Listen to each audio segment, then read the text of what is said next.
कमळे, मीच तिला इथे बोलवलंय कारण तिला सगळ्या गोष्टींची कल्पना आहे. कसली कल्पना? कमळे, आईची अवस्था खूप कठीण आहे.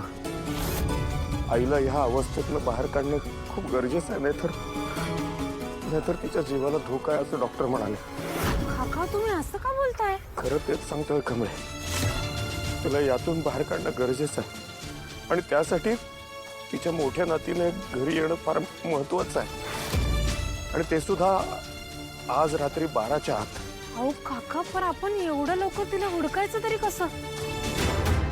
मला माहिती आहे आपल्याकडे वेळ खूप कमी आहे, पण आता आपल्याला आईसमोर तिची मोठी नात उभी करावीच लागेल.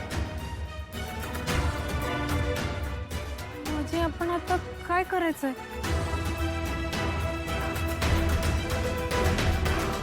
कमळे, आईची मोठी नात म्हणून तुलाच उभं राहावं लागेल. आईच्या जीवासाठी कर ग कमळे, नाही म्हणू नकोस. कमळे, एखाद्याच्या भल्यासाठी काहीतरी करायला मिळालं तर तो देवाचाच आदेश असतो असं आपला आबास म्हणायचं की नाही? अन्नपूर्ण आजींसाठी तुला हे करायलाच पाहिजे. तू काय नाही म्हणणार आहेस वय? हे कमळे, तू काही चुकीचं करणार नाहीयेस, पण आईचा जीव वाचवण्यासाठी हाच एक मार्ग आहे ग. काका, अहो मी असं खोटं वागून अन्नपूर्णा आजींसमोर जायची हिंमतच कशी करू? नाही, माझ्याच्यानं नाही होणार. हो, मी नाही फसवू शकत आजींना.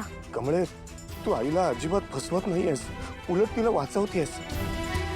तुला माहिती आहे मी कामात किती बिझी असतो ते. हा सगळा कारभार जर अनिकाकडे गेला तर माझी आत्या कामिनी आणि अनिकाची आई रागिणी यांच्याकडे सगळं राज्य जाईल बाळा. आणि मग ती लोक माझ्या आई बाबांची कशी काळजी घेतील हे मी तुला सांगायची गरज नाही कमळे. माझा विश्वास नाहीये त्यांच्यावर. इनफॅक्ट माझ्या घरात असणाऱ्या कोणावरच माझा विश्वास नाहीये कमळे. पण माझ्या आईला वाचवण्यासाठी मुलगा म्हणून हाच एक टोकाचा मार्ग माझ्या समोर आहे.